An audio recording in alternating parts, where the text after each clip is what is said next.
A common layout for a small house incorporates an open living space on the first floor, including a kitchen, a bath, along with upstairs sleeping area.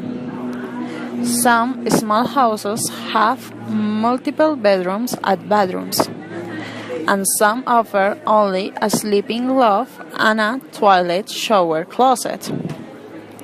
Still others don't even come with bath and kitchen facilities as a standard component of the plan.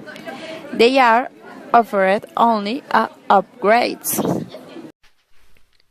If you live in Colombia, maybe you think, what is the difference between Colombian and tiny house? Okay, here is the answer.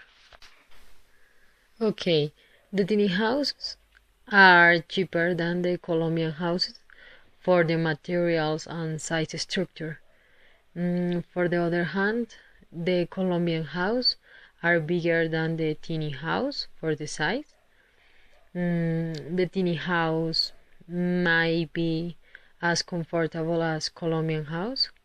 The tiny house must have some utilities and facilities as Colombian house. For these reasons and others, it's possible that you want this house for your property house. The tiniest house might be built in with natural materials, for example wood or others, because these houses are on the trailers is one example. In general, the tiniest houses are like houses because it's necessary that the houses don't weigh much. It is unusual because nowadays the people prefer a big house for the space. They don't think in the price or the possibilities for the overpopulation. Well, what can the persons learn from the structure of a tiny house? A lot of things, but as an engineer, because I'm an engineer, the first and the most important thing is the right exploitation of the material. When you are building, doing, or making something, if you do the right use of the material, you can do something that it's not cheap. So the tiny house obviously is smaller than the other houses, like the big houses in the USA, but the big houses obviously are more cheaper than the tiny house. So you are building a house, a comfortable house. Of course, it's a small house, but it's very